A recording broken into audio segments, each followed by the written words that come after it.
estamos ahí.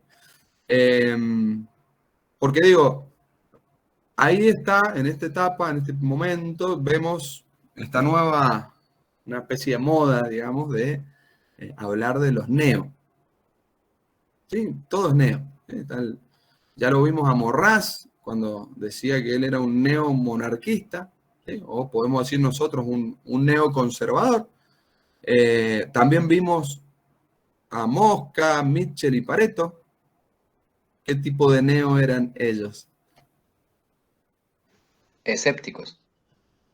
Muy bien, neoescépticos. También dijimos neomaquiavélicos, como otra forma de describirlos. Pero ustedes saben que hoy, digo, identificamos neoliberales, neonazis, estoy pensando, neo-keynesianos, neoempiristas, por ejemplo, en el marco del Círculo de Viena, ¿sí? que es un movimiento sobre, digamos, que no es tan neo en el sentido de que es un ente científico, el Círculo de Viena, ¿no? Que está aproximadamente, funciona entre el año 1920, 21 y el 36, 35. ¿Sí? Y son neoempíricos, es decir, funcionan en Viena, en Austria, y reúnen a una serie de científicos de los más importantes del mundo en su momento, que procedían de distintas disciplinas, y que tenían como objetivo presentar un programa de investigación científica, digamos, bien activo, tratando de presentar una concepción científica del mundo. Fíjense, algo que ya se había intentado, pero ahora se lo va a hacer de manera, digamos, repetida, pero en el marco del empirismo. Entonces, bueno, hay un grupo de autores, de pensadores, que forman parte de este Círculo de Viena, que como les decía, que surge en 1921 en Austria, creado por un tal Moritz Schlick, ¿sí? Un filósofo austríaco, Schlick, ¿sí? Que tenía como objetivo generar un grupo de discusión inicialmente, ¿no? Así surge. Era un grupo de discusión informal que se reunía los jueves a la noche y, digamos, después, eventualmente, esto pasa a ser un grupo de filósofos, de amigos, pasa a ser uno de los organismos científicos más importantes del mundo, y que se plantea objetivos tales como decir qué es científico y qué no es científico. ¿Sí? ¿Qué puede ser considerado ciencia y qué no debe ser considerado ciencia? ¿Sí? Y el criterio que usan, obviamente, como empiristas que son, ¿cuál es? Bueno, dicen, un enunciado es científico si está basado en evidencia empírica. Es decir, si hay lógica, si hay matemática detrás. En definitiva, un enunciado científico, si alguien lo puede contrastar, lo puede verificar, ¿en dónde? En la realidad, en la experiencia, ¿no? Y otro objetivo que se plantean también es elaborar un lenguaje que sea común a todas las ciencias. Porque hay un montón de ciencias, de disciplinas, pero a veces estas ciencias no se entienden entre sí. Entonces, eso es lo que plantean, ¿no? Entonces dicen, bueno, tenemos que generar un lenguaje, ¿sí? Que tiene que ser elaborado por la filosofía, ¿sí? Pero usando términos no filosóficos, sino términos de la física. ¿Sí? ¿Por qué? ¿Por qué la física? Y porque en ese momento era la ciencia que presentaba mayores avances científicos, y además porque era también la disciplina que más practicaban los integrantes de este círculo neoempírico, digamos, o también positivista lógico, ¿sí? Neopositivismo lógico e inductivo. Entonces, ¿por qué lo traigo a colación? Porque hay un esfuerzo por modernizar el método de la ciencia a través de la lógica. ¿Sí? Y todo tiene que ser analizado desde la ciencia de la lógica y de la física. Y todos los problemas de la humanidad, en teoría, podrían ser resueltos. Y si no son resueltos, dicen ellos, es porque en realidad estos pseudo problemas que no se han resuelto es porque no se los ha transformado en problemas empíricos. ¿Sí? Entonces, antes de ser resueltos, los problemas tienen que ser, digamos, de alguna manera, como hoy se dice, operacionalizables. Hay que operacionalizarlos, hay que convertirlos en indicadores observables para después ir a ver y contrastar y avanzar en su resolución. Entonces, ahí tenemos, por ejemplo, a un autor que es Wittgenstein, ¿sí? que publica un tratado lógico filosófico. Ahí está Karl Popper, seguramente en alguna materia ya lo deben haber visto, si no, no me acuerdo mal en epistemología, ¿no? ¿No ven a Popper ahí? Sí, profesor, sí vemos Popper en Sí. la validación, digamos. Claro. Hace con Bachelard una contraposición, digamos. Bien, bueno, ¿ves? Ahí me acordaba. Hay otro también que creo que pueden haber leído, que es Rudolf Carnap. Bueno, hay varios pensadores. Ahora, se disuelve en el 36. ¿Qué les parece que pasó en Austria en esa época?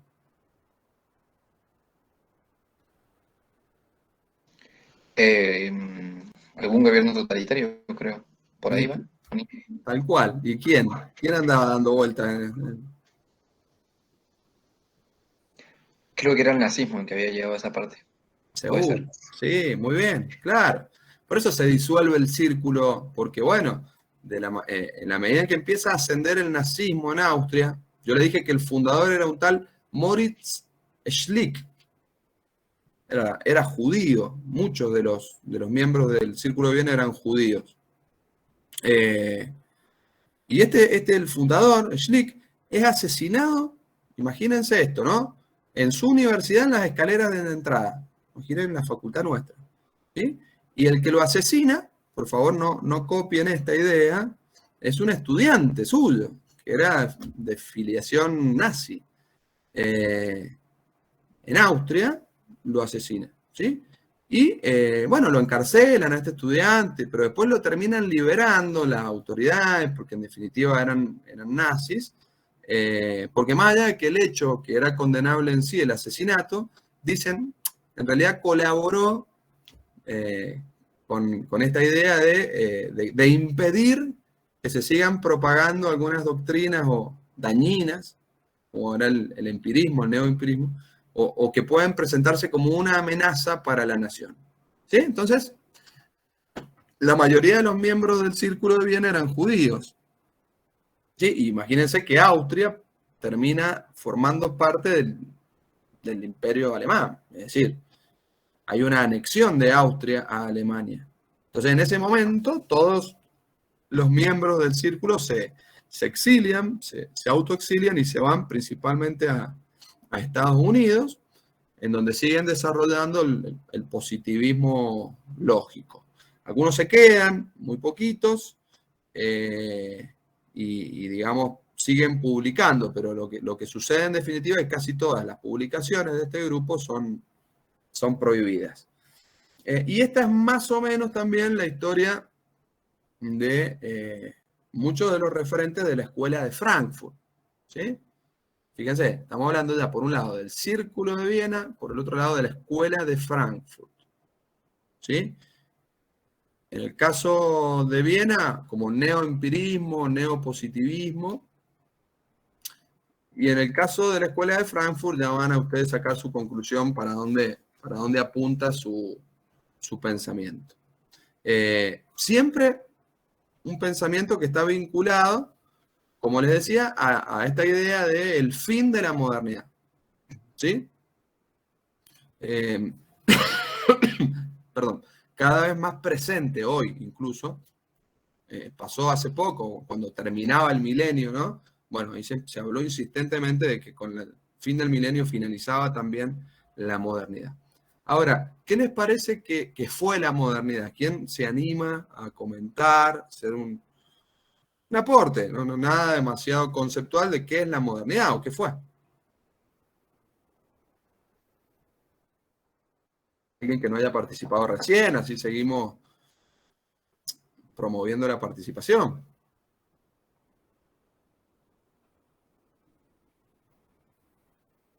Nadie sabe qué es la modernidad. No puede ser, ¿eh? De la clase 1 que lo venimos viendo, así que no se deben estar animando nada más.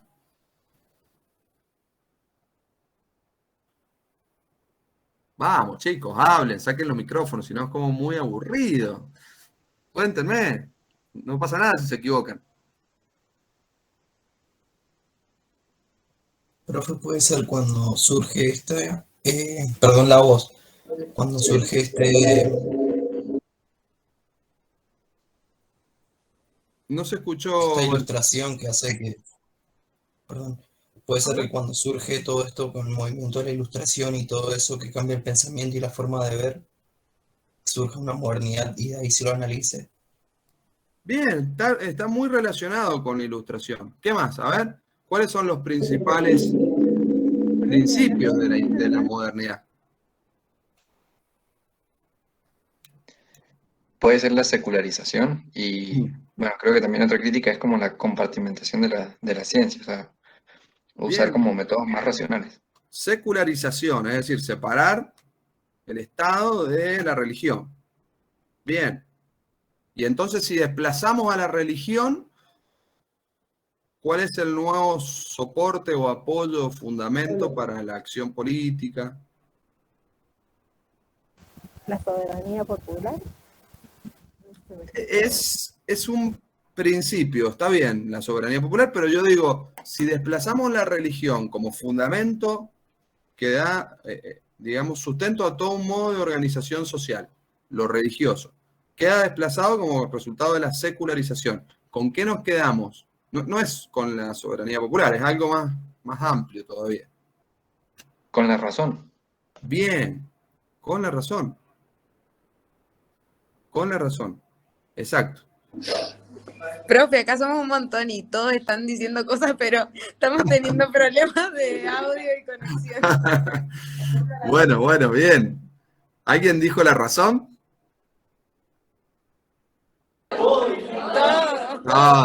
Todos dijeron la razón.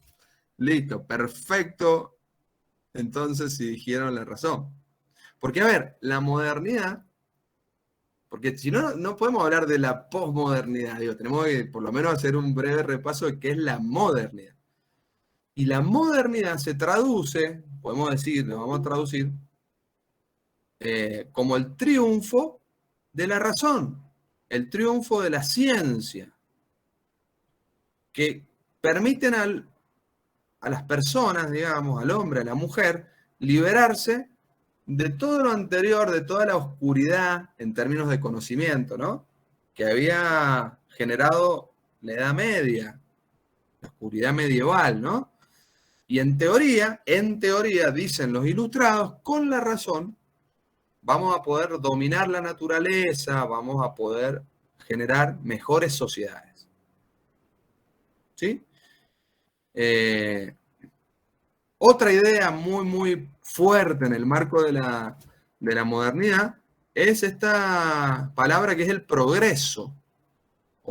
Y es más, no cualquier progreso, un progreso indefinido, es decir, secuencial, que no se va a detener, de la mano de que se aplica la razón, digamos, para el dominio de la naturaleza, para el entendimiento del universo, por ejemplo. ¿Sí? Una idea ilustrada. Esto lo hemos visto, ¿no? ¿Y el progreso qué significa? Es progreso material, progreso intelectual, progreso científico, que va a verse, digamos, expresado, por ejemplo, en, no sé, prosperidad. ¿Qué es la prosperidad? Es abundancia de bienes, de alimentos, por ejemplo. ¿Sí? Más felicidad, mayores o paz cada vez más prolongada, ¿sí? Paz entre todas las razas, digamos, paz entre todas las naciones. En teoría, la ciencia llegaba para eliminar cualquier diferencia que exista entre las personas, las razas. ¿Sí? Ese es el paradigma burgués, el paradigma terrenal de la burguesía. Porque digo terrenal para compararlo o separarlo del paradigma religioso que está mirando, no está mirando la tierra, la iglesia, ¿no? Está mirando más que nada el mundo, el más allá, digamos. Plantea la existencia de un cielo, de un infierno. ¿Creen ustedes en eso? ¿Creen? Les pregunto. ¿Alguien cree en el cielo o en el infierno? Ahora no digan que son todos ateos, porque seguramente creen. ¿Alguien cree?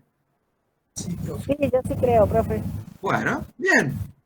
Perfecto. El cielo y el infierno, es decir, como castigos o, no sé, o premio, dependiendo de cómo te comportaste en tu vida. Es decir, quizá te salieron mal las cosas, quizá te tocó un mal trabajo toda la vida, fuiste explotado durante toda tu vida, pero tenías que resistirlo, lo resististe y entonces vas a ir al cielo. ¿Sí? Bueno, eso es muy, digamos, ahí doy la palabra, Josías, es muy cercano a este paradigma anterior, más religioso. Con la Revolución Francesa, con los ilustrados, se propone, digamos, reemplazar la religión por la ciencia. Y entonces, la idea es dominar la naturaleza ahora, acá, digamos, para tener buena vida hoy, en el presente, y no esperar, digamos, esta cuestión más sobrenatural, del más allá, que no sabemos si existe o si no existe. Sí, ahora sí doy la palabra.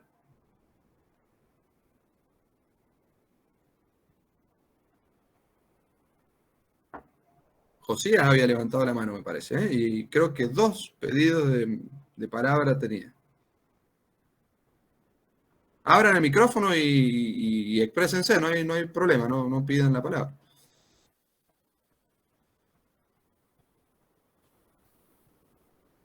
¿No? Bueno. Se arrepintieron. Yo, profesor, puedo decir que sí soy creyente y para mí, no es que, es decir, para mí la existencia de un Dios es real y está presente y sí creo en la ciencia también, pero tengo fe porque, digamos, en mi vida me han pasado milagros. Entonces, bueno, es una cuestión de creer o no creer. Exacto, a esa fe, es la fe, está muy bien. Yo no estoy diciendo acá hay que adoptar este otro paradigma, simplemente estoy diciendo que lo que hemos explicado, digamos, en la materia es que, bueno, durante muchos siglos, ¿sí? Simplemente la ciencia estaba, digamos, dominaba el paradigma religioso y todo lo que era científico era tildado como de brujería, ¿o no? Sí, también, digamos, lo que pasa es que yo soy más cristiana, digamos, y ya pasé por algunas partes de fundamentalismo y de todo, entonces después ya aprendí de que en lo que es mi creencia, digamos, uno no debe juzgar a nadie, y en esta vida, digamos, Dios es amor y está para todos. Y como yo siempre le digo a las chicas ahí, le digo, bueno, es creer o no creer, yo para mí juego con una ventaja de creer, porque tengo fe en alguien que me va a ayudar a que, digamos, avance la carrera, que es mi meta en este momento. Se escuchó un poquito. Que voy en un poquito, colectivo. sí, no terminé de escuchar el último parte. No importa, no es nada fundamental, digamos, para Sí, no, eso igual lo escuché. Está muy bien. Ahora, mientras vos tengan claro esto, digo, podemos creer, por supuesto, acá no nos metemos, como dice el artículo 19 de la Constitución, los actos interiores de las personas que no afecten en nada a terceros están exentos de la autoridad de los magistrados, es decir, solamente pueden ser analizados por lo que cada uno quiera pensar o creer. Eso es válido, está perfecto. Ahora, en términos de esta materia, vamos a decir, durante muchos siglos predomina el paradigma religioso que desplaza a la ciencia. Cualquiera que llegaba con una idea científica, por ejemplo, hubo alguien por allí que descubrió que la sangre la Edad Media, ¿no? La sangre no estaba quieta en el cuerpo.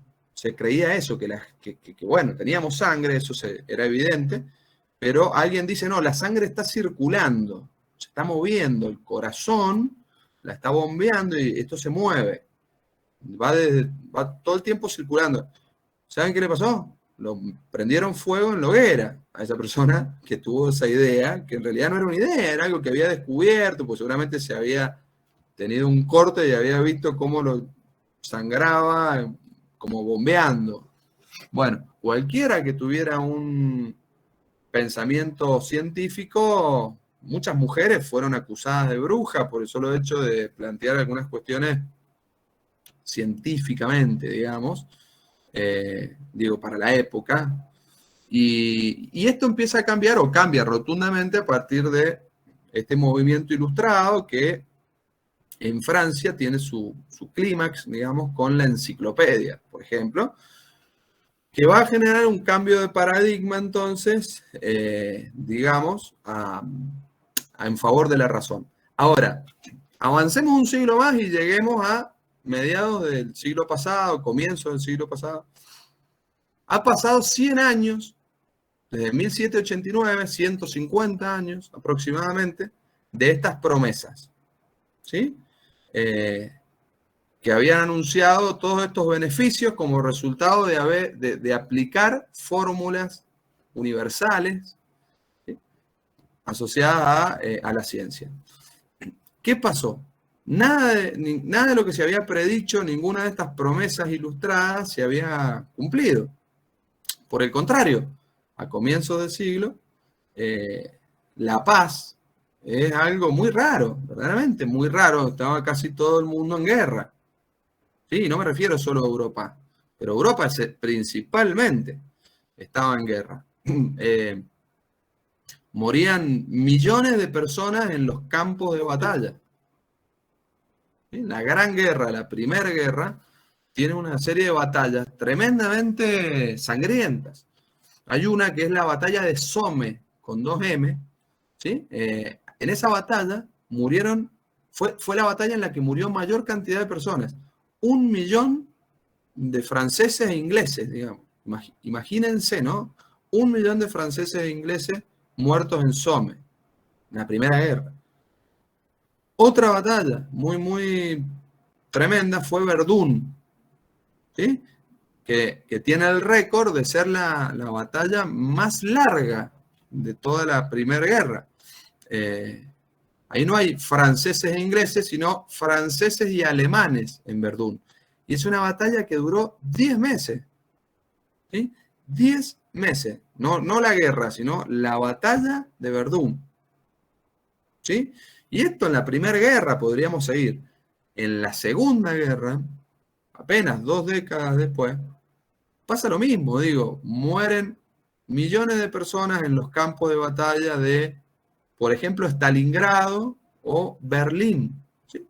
2 batallas que me vienen a la mente porque no solo por ser sangrientas, sino también porque son urbanas. Digo, acontecen en las ciudades ya, ¿no? No en campos de batallas alejados, campos. ¿Sí? No, ciudades, Stalingrado y Berlín, digamos, lo que esto significa es que además no solo mueren soldados, por supuesto, mueren niños, niñas, gente que no estaba en el marco de estos conflictos bélicos participando activamente. Entonces, como resultado de estas guerras, las fronteras entre los países casi ya no tienen sentido. Nadie respeta las fronteras de sus vecinos. De hecho, en el marco de estas guerras, las fronteras se están redefiniendo de manera permanente y no se redefinen las fronteras en base a la razón, como se había prometido, que bueno, personas racionales van a acordar las fronteras y van a tomar decisiones inteligentes, pensadas. No, se define en el marco de la guerra, no por la razón, sino por el uso de la fuerza. Y es la fuerza el criterio para repartir algún territorio, para anexarse con otro país. ¿sí? Es decir, más de un siglo después de la Revolución Francesa, más de un siglo y medio, si quieren, de la Ilustración, sigue habiendo guerras, más guerras que nunca, sigue habiendo pueblos enteros que pasan hambre. ¿Y la prosperidad dónde está?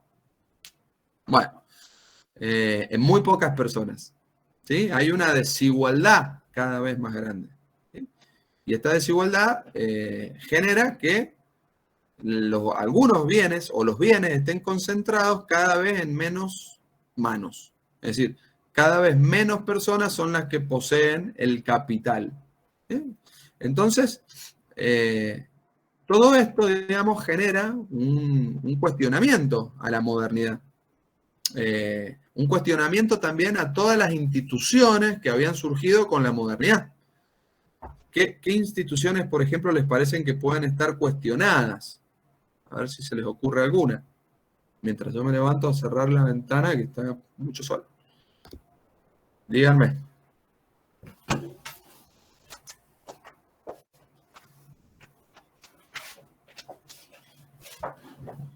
Se quedaron callados de vuelta. Instituciones políticas, estamos hablando. ¿Cuáles son las instituciones políticas? ¿El Centro de Estudiantes es una institución política? Bien. ¿Surgió con la modernidad? No. No. Más reciente.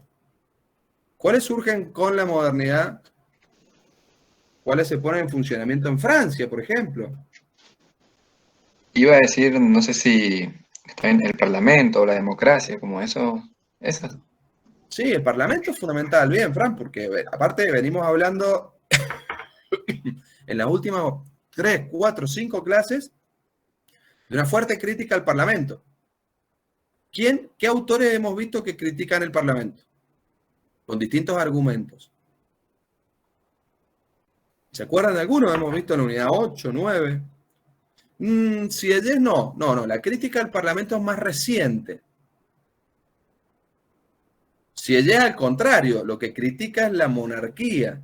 Propone un parlamento, Sieyès, propone una asamblea nacional, un ente representativo que, digamos, en donde se vote por cabeza y no por estamento. Bien, Mussolini lo critica. Bien, Candelaria, Mussolini es uno de los que va a criticar a los parlamentos, a la democracia. Lo hace desde el fascismo. Ya se olvidaron de Charles Maurras, que propone la monarquía. Una monarquía con ciertos caracteres. Bueno, uno de estos caracteres es que sea antiparlamentaria. ¿Por qué? ¿Por qué? Porque el Parlamento era el predominio del dinero. Los representantes representan a los grandes empresarios. También lo dijo Schmitt. Esto lo vimos en clase presencial hace poquito. Carl Schmitt. ¿Sí? Una fuerte crítica al Parlamento. También los neoescépticos, Moca, Mitchell, están criticando la democracia. ¿Sí? La idea de que gobierna el pueblo. Eso lo critican, es mentira. ¿Quiénes gobiernan según los neoescépticos? ¿El pueblo? Unos pocos nada más. Era la minoría que sobre la masa. Muy bien, Romina, claro. Las élites, dice Alejo. Bien, las élites. La oligarquía, dice Mitchell. La clase política. No es más que una minoría organizada, no una mayoría. Entonces, como ven, hay un fuerte cuestionamiento a la modernidad, pero también a las instituciones que surgen de la modernidad. Pero les está faltando una y es la más importante de todas. Más que el Parlamento.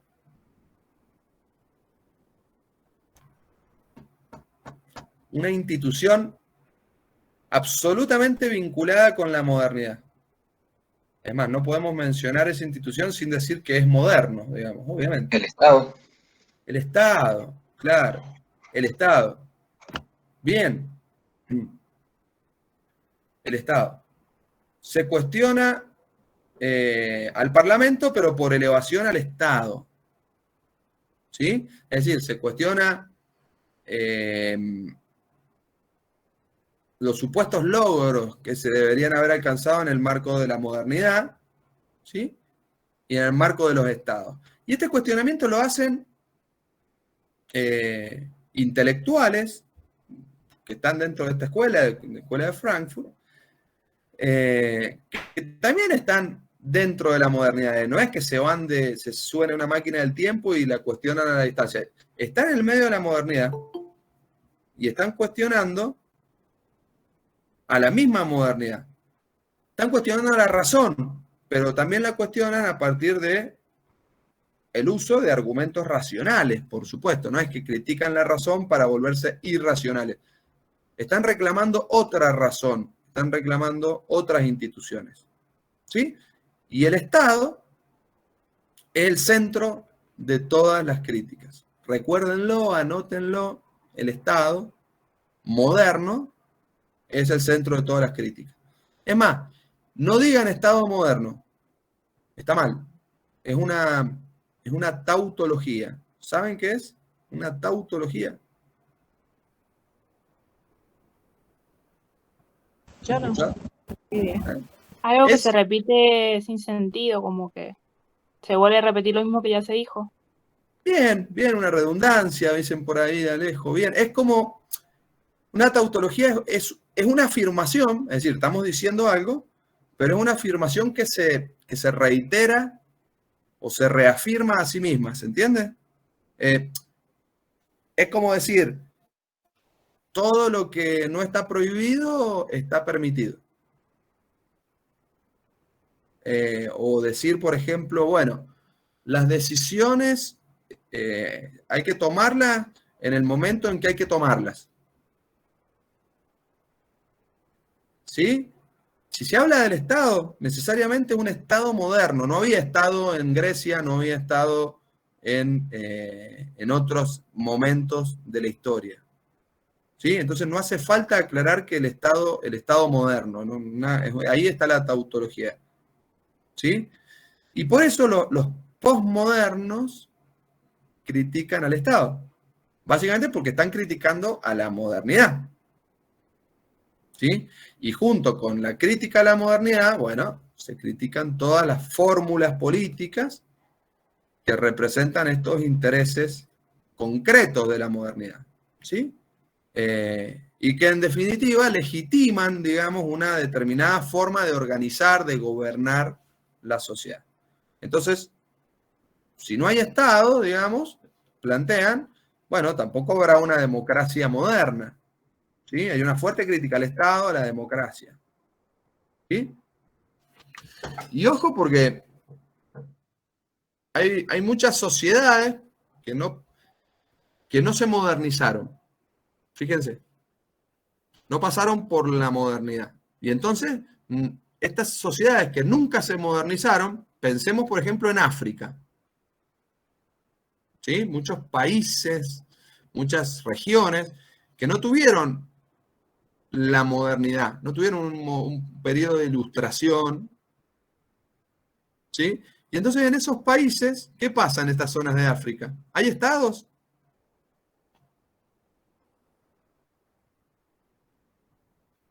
¿Qué les parece?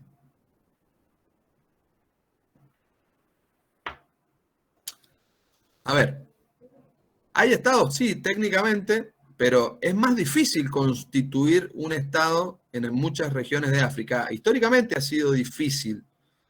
¿Por qué? Porque falta ese presupuesto de una unidad previa, ¿sí? Que reúna a los habitantes en una empresa común, individuos que no se conocen entre sí, que decidan asociarse.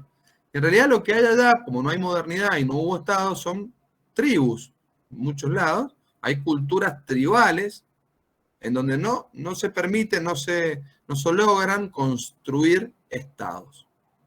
Y en estos lugares, si se dan cuenta, las guerras civiles, por lo general, son bastante sangrientas, muy atroces, digamos. ¿Sí? Y desde Occidente, ¿cómo se les llama? Se les llama estados, pero se les dice estados fallidos. Pero está mal, en mi opinión, denominar los estados fallidos a estos lugares, a estas sociedades, porque en realidad no son estados ni nunca quisieron ser estados. Son otro tipo de organizaciones, digamos, basadas en otro tipo de valores, ¿sí? Entonces, el Estado no es que surge naturalmente en cualquier lugar, si de repente llegado cierto momento organizativo de la sociedad, cierta cantidad de personas, etcétera, de repente surge el Estado. No, es una cuestión cultural, ¿sí? No es natural, sino cultural. Y responde a un modo específico de pensar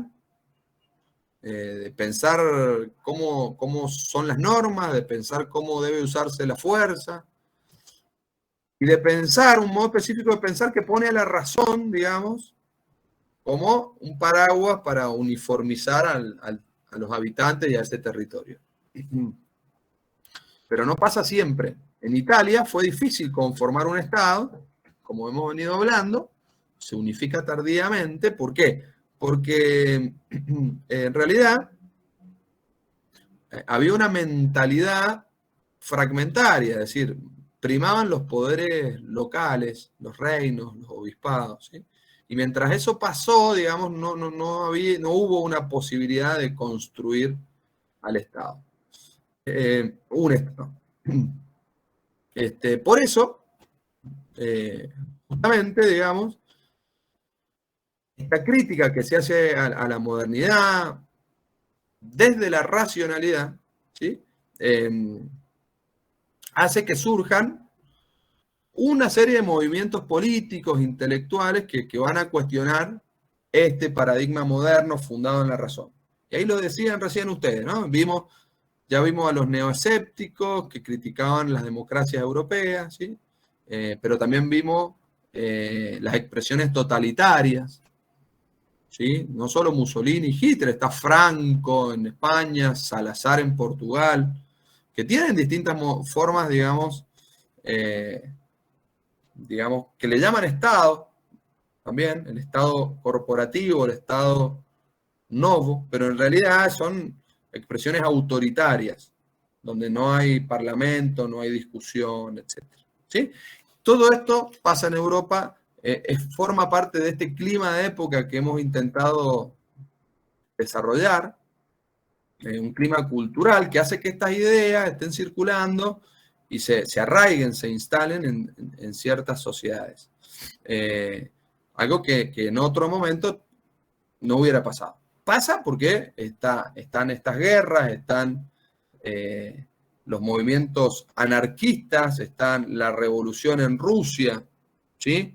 Hay muchas ideas circulando, por ahí no hemos visto todo, pero por ejemplo, solo para que lo tengan en mente, Herder en Alemania o Nietzsche, ¿sí? También representan este clima de época. También, incluso Hegel, con su mirada de un Estado prusiano, y muchos filósofos que en esta materia no lo vemos, como Sartre o Heidegger, ¿sí? No es casual que todo este pensamiento, todos estos movimientos aparezcan en esta época, no es casual, no es casualidad. Ya pasa porque el régimen demoliberal había fracasado, evidentemente, en esta empresa de satisfacer necesidades, mejorar la calidad de vida de la población. Y en ese contexto aparecen todos los neos. Ahí es donde emergen los neoliberales, los neomarxistas, como una forma de renovación de pensamientos, de escuelas de pensamiento que ya existían, ¿sí? Son, de alguna manera, reivindicaciones de estas corrientes que ya existían, ¿sí? De estas ideologías que eran preexistentes. Y eso es sintomático, es decir, no hay nada nuevo, hay reformulaciones de lo que ya había, ¿eh? Es sintomático demuestra una cierta incapacidad en esta misma intelectualidad posmoderna, en los mismos autores de la Escuela de Frankfurt, digamos, los mismos posmodernos que son capaces de criticar, sí, pero no de dar forma, no de fundar un nuevo paradigma o una nueva corriente, digamos, de esa crítica.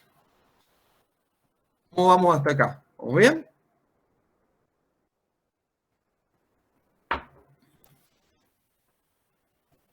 Sí, profe. Bueno. alguien respondió. Menos mal, siempre respondan, porque si no yo digo, vengo hablando media hora solo, capaz. ¿En el curso cómo andan?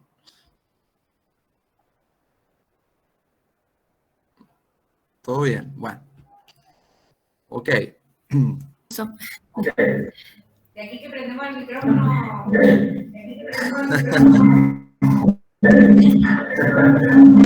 Bueno, pero me están escuchando bien, ¿no? Eso es lo que quería saber. ¿Se entiende? ¿Me siguen?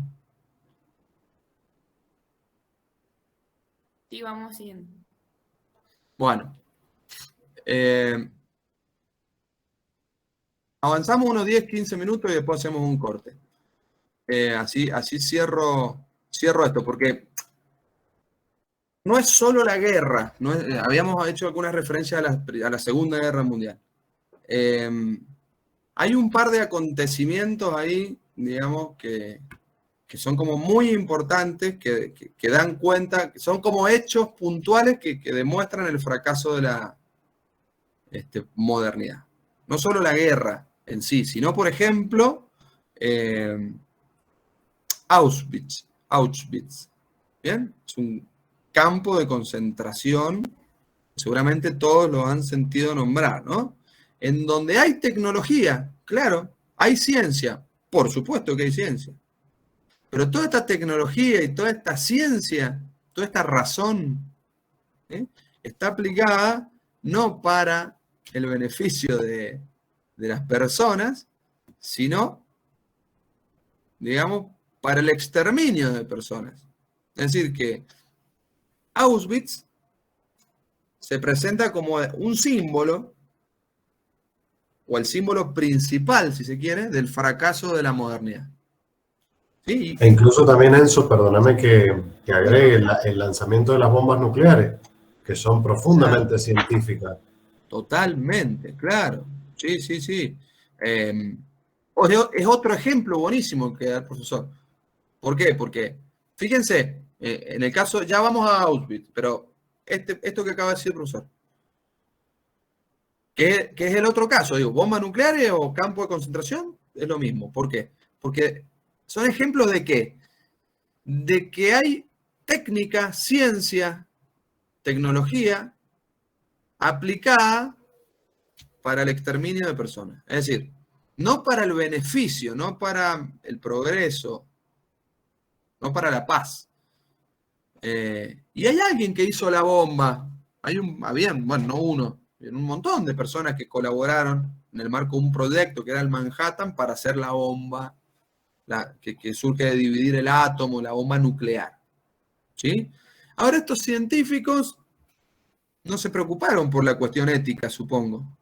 Es decir, ellos iban todos los días a trabajar, querían cobrar el sueldo a fin de mes, como cualquiera de los que estamos acá, y de repente marcaban entrada, salida. Bueno, ¿qué hiciste hoy? Le decía a la esposa, no, estamos haciendo una bomba. Ah, mira, ¿qué onda eso? No, está bueno, sí.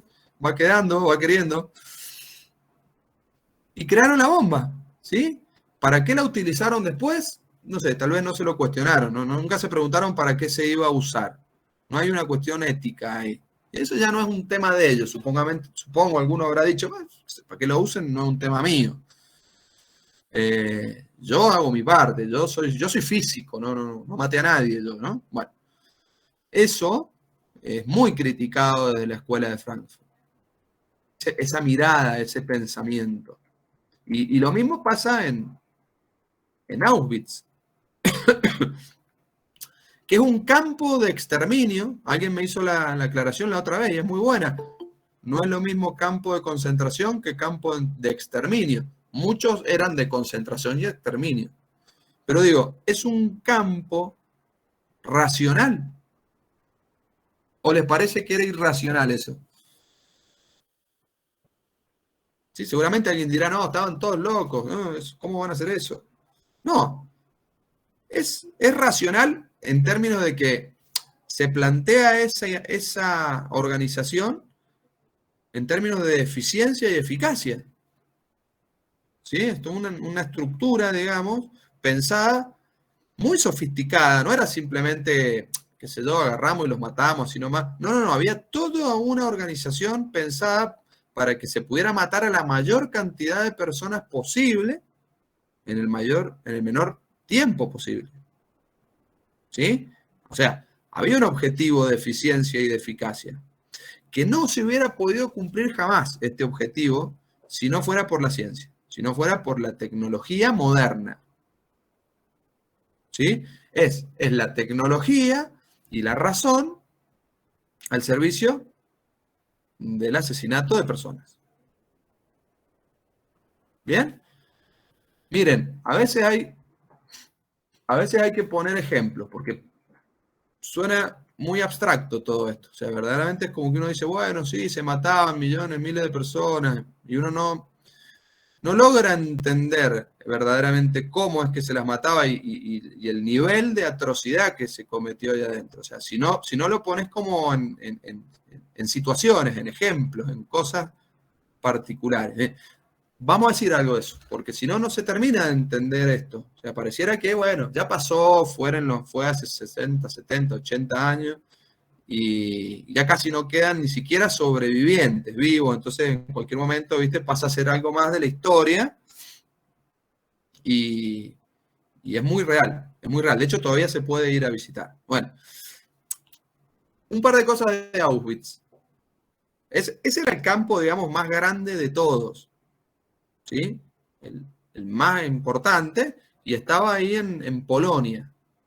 Hay una ciudad más importante que es Cracovia, ahí, está ahí cerquita, a un par de horas de ese lugar. En ese lugar, en Auschwitz, muere 1 millón de personas. ¿Sí? 1 millón. Eso para los judíos le dicen la Shoah, el holocausto, ¿sí? En hebreo. ¿Sí? Ahora, no fue el único campo de concentración. Hubieron 50 aproximadamente, 50 subalternos, así como satelitales.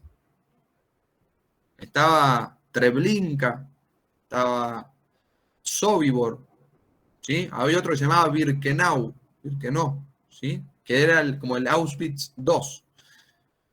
Pero bueno, a Auschwitz... Había uno, perdón, Enzo, que se llamaba Dachau o Dachau, que era uno de los más antiguos, incluso estaba desde antes de que empezara la guerra, concretamente. Y ahí, sí, y ahí llegaban trenes, Franco. Vos sos un gran lector y investigador de la cuestión de los trenes. Estaba todo armado, digamos, para que en esos lugares llegaran las formaciones de ferrocarriles llenas de vagones, digamos, llenos de personas. Que rápidamente, por eso digo, ahí había un sistema. Llegaban en trenes, las encarcelaban, las torturaban, las asesinaban. Sí, incluso había todo un procedimiento para robar dientes de oro, alhajas, todo lo que fueran bienes inmateriales costosos. Los historiadores, así en sintonía con eso, lo denominan la máquina de matar, porque fue un diseño industrial de muerte, como lo dice el profesor. Increíble, miren, yo he visto y leído cada cosa que, por ejemplo, no a todos los mataban en la cámara de gas, algunos los ahorcaban, otros también los encerraban en celdas, en celdas tan apretados todos, las personas, que ni siquiera se podían sentar, ¿no? Estaban paradas y apretadas, y las dejaban así. Entonces llegaba un momento en que, digamos, se morían de cansancio las personas, de hambre y de cansancio. En las cámaras de gas morían alrededor de 2.500 personas, 3.000 por día, ¿sí? Y les echaban un gas que, ahí está la ciencia también, el famoso Zyklon B, ¿sí? Que es como un pesticida que tenía cianuro, digamos, y que lo habían creado los alemanes justamente, pero te mataba como en 20 minutos. O sea, una vez que lo aspirabas en la cámara, tenías como 25 minutos, digamos, para morir. Imagínense a toda la gente ahí encerrada tanto tiempo viendo cómo morían. Morían y quedaban en capas. Es increíble esto, perdonen, pero hay que como decirlo, ¿no? Porque caían, empezaban a morir. ¿Quiénes mueren primero? Los más débiles, los niños, los ancianos. Entonces, quedaban en el piso primero esas personas, después los de edad adulta, y finalmente los más fuertes eran los que quedaban en la parte de arriba, no sé, intentando escapar. ¿Quiénes sacaban a los cuerpos? Se abrían las puertas, habían 2.500 personas asesinadas. Los mismos judíos, habían grupos de comandos, ¿sí? Se llamaban los Sonderkommandos, se llamaban, que eran comandos especiales de judíos, o sea, obviamente obligados, ¿sí?, a hacer esto, que tenían que entrar a retirar los cuerpos y llevarlos a los hornos. Es tremendo eso. O sea, a veces tenían que retirar a familiares suyos, los Sonderkommando, ¿sí? No eran nazis, eran prisioneros que estaban obligados a trabajar con los cadáveres, digamos.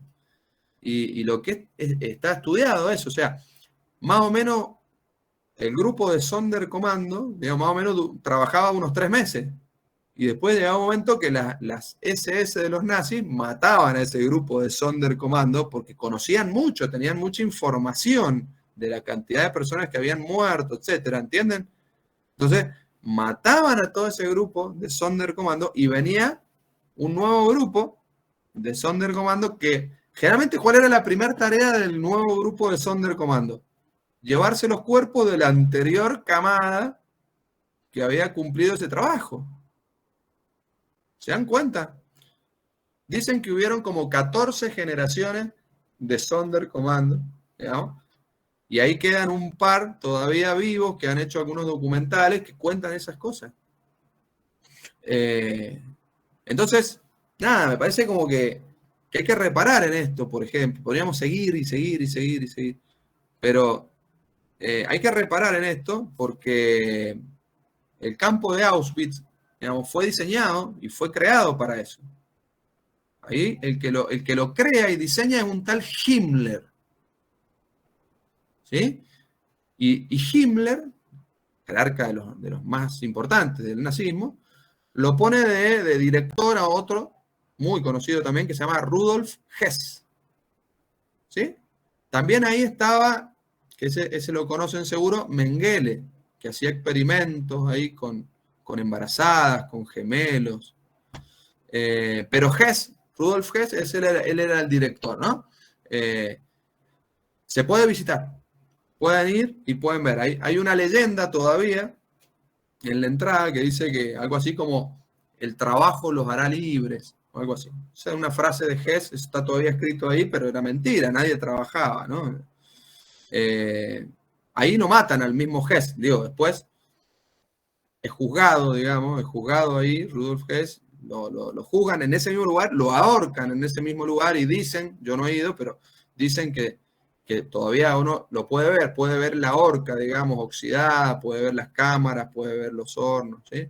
Lo que es muy loco es que 80 años después dicen que por ese lugar ni siquiera vuelan los pájaros, o sea, ni siquiera los sobrevuelan los pájaros. Es como muy llamativo eso. Hay algo más loco, un detalle de color. Los polacos lo han transformado en una especie de parque temático. Le han hecho restaurantes, está completamente travestido y desvirtuado su objetivo de concientización. Sí, no, me sorprendes con eso, ¿no? Yo Sí, pensé que... hay fotografías y hay quejas de eso porque se ha convertido en un parque de atracciones prácticamente. Claro. Yo he visto algún documental en donde muestran toda una cuestión de la memoria, pero bueno, sí puede pasar, obviamente. Hoy está el capitalismo detrás de todo, así que bueno. Y muy poderoso. Sí. Lo que importa, y ya con esto cerramos y hacemos un corte, es que no nos quedemos con la cuestión anecdótica de Auschwitz, sino, es decir, ¿cuál es la crítica principal que hacen desde la escuela de Frankfurt? Después enseguida damos algunas precisiones más puntuales de la escuela, pero una de las críticas principal es a la modernidad, no a los nazis, a la modernidad, que hay un uso de la razón, pero es una razón instrumental, dicen.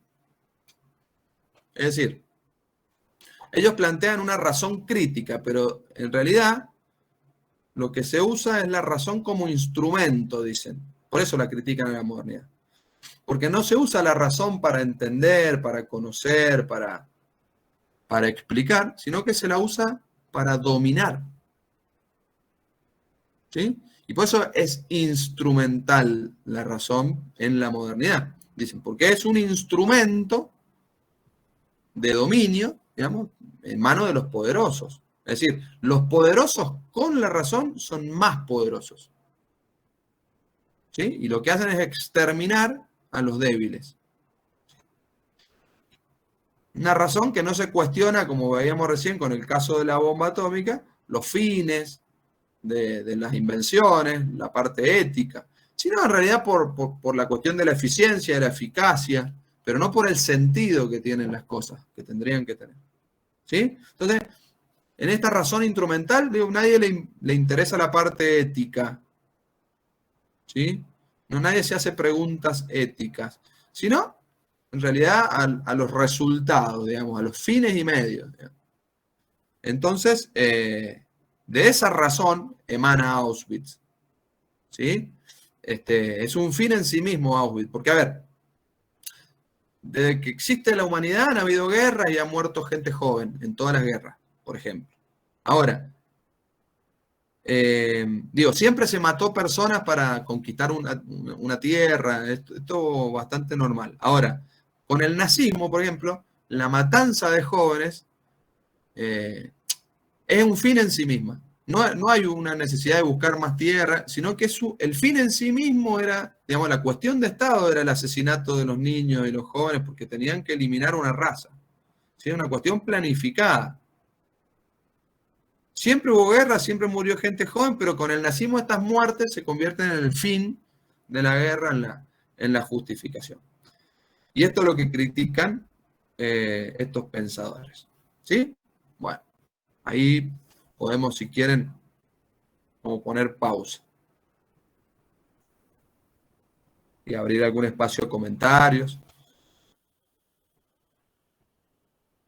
Bien, Valentina ahí me dice, en la Revolución Francesa se usa la guillotina como medio de muerte piadosa.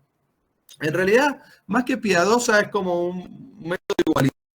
O sea, la guillotina en un momento era, digamos, una invención destinada, digamos, a una muerte rápida, era un privilegio, digamos, morir con la guillotina.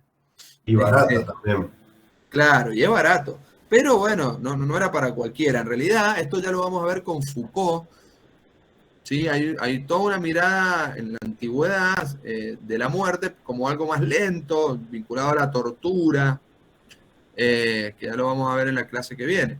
Pero es un mecanismo de igualación la guillotina, y obviamente en una Francia en donde también morían, no tantos como en un campo de concentración, pero morían mucha gente en el periodo del terror.